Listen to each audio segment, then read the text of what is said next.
Hi guys! Welcome back to my another video. Haugalakpasida sumaina periods oiramaga yamna churaga leramaga uncomfortable feel oihanbado mayamsu sungsoi soidana nupi ama oiragadi face tawramgani khalliko. Aise khandi khalleba ligates oirangwani sungsoi soidana ado tumningbay mainadi tumgraba aduga sigi kangan je agi hanigi kangan do yam chawe haina sese aina fancy degi leire aduga chuba ngasagi mongpak fidak to loi hugatle sausu sauninge ko office to thengbana su loiraga su thabakti tawramdaba yade ising asabana hana aidi daily routine oire mayamgi dikhangde aidi magi oinadi skin care se ice bath oina tawre nungti aigi sumaina freeze su leirabani na yam nungaire sumaina ice se olalaga olang thagi oinadi yamna nungaiba mai se yamna refresh oibani ko aidi mood swing oiba period so matamjidi mood swing oidana aduigi kaim tawningba khoningdaba tawbase freshness ama oiragadi sa se fresh oina aidi se periods oigera oirogera adum tawi ko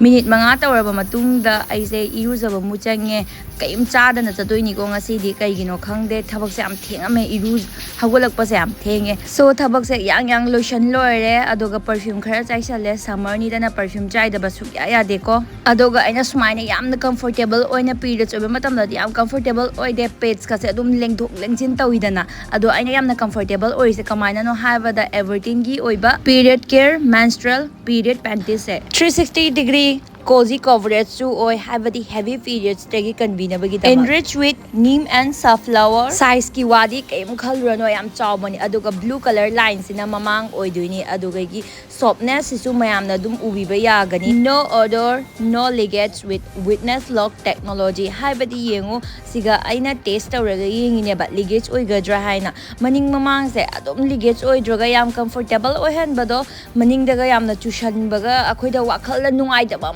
dana adudi shungoi oiraroi no bleaching no inks no latex to mayamna pambi bataragadi ai description da link hapcharamge yamna comfortable oi setpa matamda su aise haijana banate isama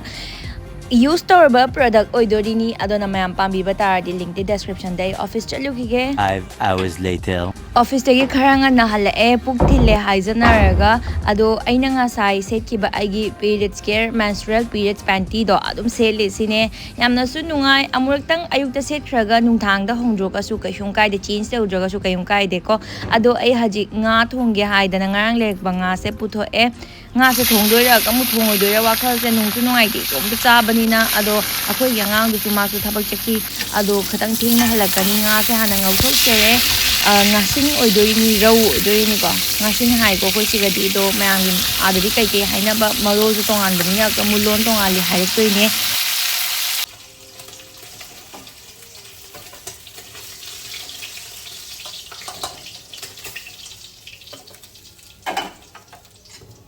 adoga ngau na nga chaba sisu yam haubadi ado mayamna chai chade haibadusu comment sum haibiro ai adum chai nga se ngau na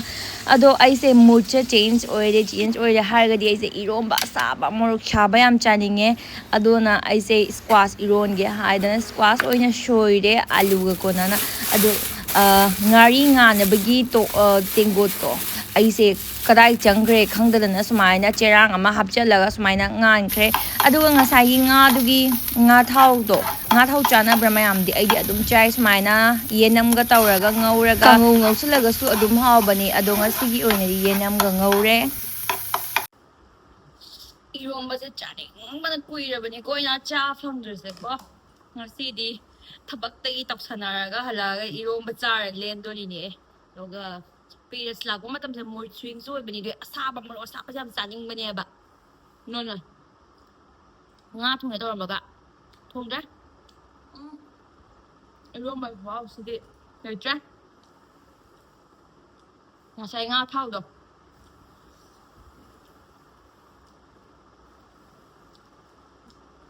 mam thongan sale sanda ta sale haure ngasidi mini mukbang itomta